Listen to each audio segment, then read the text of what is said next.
USDC is on track to become the largest stablecoin by market cap. But is USDC safe? Welcome back to another video. I am How to Buy Bitcoin, and today we're going to talk about USDC, who is behind it, and should you hold. So if we go by market cap, we can see that there's only 10 billion difference between Tether and USDC. And actually, one of my viewers commented on my video about stablecoins that the USDC volume does not reflect the market cap.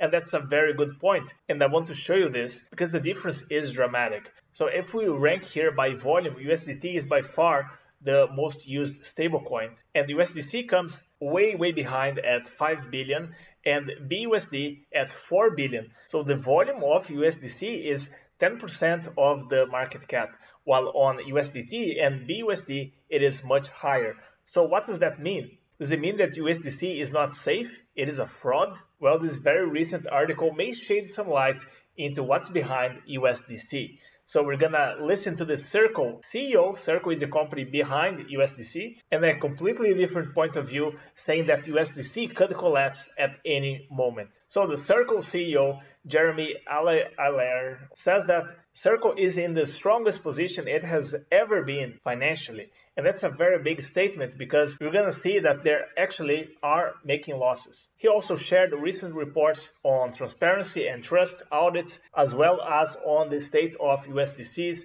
liquidity. And why people are saying this? Well, this stablecoin was being used to lending companies such as Genesis, BlockFi, Celsius, Galaxy, and Three Arrows Capital. And now we have another point of view which kind of explains what could be behind USDC. So we're going to take a look at this chart, but first let's see what he says. Circle's USDC scheme is on the brink of collapse. If you read their IPO filings, it's clear they have been losing money constantly, but there's something dirtier happening underneath. They're at major risk of defaulting on USDC reserves. A deep dive on USDC.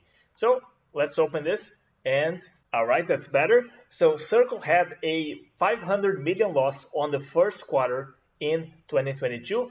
And he says lack of new capital and IPO never going to happen and USDC reserves risk defaults. So let's try to make some sense of this. So first, customers exchange USD to USDC and redeem USDC to USD. So far, so good.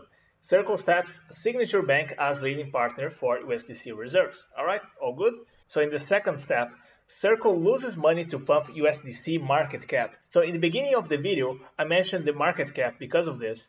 So maybe they are pumping USDC market cap and in return, they have to pay an annual interest to certain companies such as Signature and Silvergate. Estimation from insiders, it's about 5% per year at current interest rates. Circle lost already 500 million in the first quarter and on track to lose 1.5 billion in total for 2022.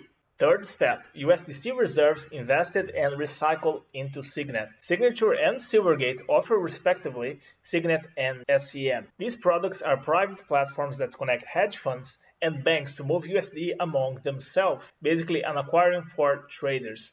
Every dollar that gets deposited into Signature or Silvergate gets automatically swapped into USDC, and these companies can then lend it out via this system. Step 4. USDC reserves lent out.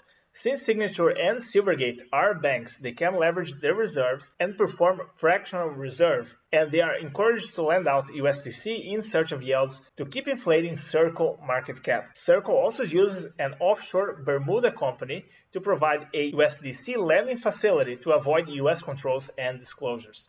Step 5. To high-risk lenders. And this is the part that could be dangerous. Customers of these loans includes Genesis, BlockFi, Celsius, Galaxy, Alameda, and Three Arrows Capital. Honestly, I didn't know that Alameda was in trouble as well. I thought they had money, but maybe that's not the case. Such lenders are having liquidity issues and many more are reported every day that passes. Most of them owe large amounts of USDC to these companies and Circle's own facility. Step 6. 5 billion losses on these companies we just mentioned. Celsius and Three Arrows Capital blow up. Others like BlockFi and Genesis at risk. USDC and Signature at risk of bank run, since lenders cannot return billions and billions of USDC. If a small portion of customers would demand billions in redemptions quickly, Circle USDC would be in serious trouble since borrowers cannot pay and might default on their debt. And then they wouldn't be able to redeem USDC back into USD. Honestly, there is no way for me to verify if this information is 100% legitimate. I never was a fan of USDC, but I honestly thought that it was mostly a good stablecoin. But after reading this, even if it's just a 20% chance or 10% chance that this could collapse, why risk it when we have other stablecoins that are superior? For example, BUSD. In the same article, the Circle CEO says that USDC is both regulated and over-collateralized and is offered only accredited investors, with whom Circle had zero issues. And it's in this backdrop that the Circle CEO says that USDC is in its strongest position ever. Which one will you believe? Well, that is up to you to decide. I know that for my personal decision, I will not hold USDC, and I prefer to hold BUSD because I like Binance, I trust Binance, and I never had a problem with this exchange, and I know they have a lot of money. If you still don't have a Binance account, do yourself a favor and sign up with the link below to get a 20% off your Binance trading fees for life. Thank you for watching, and I will see you in the next video.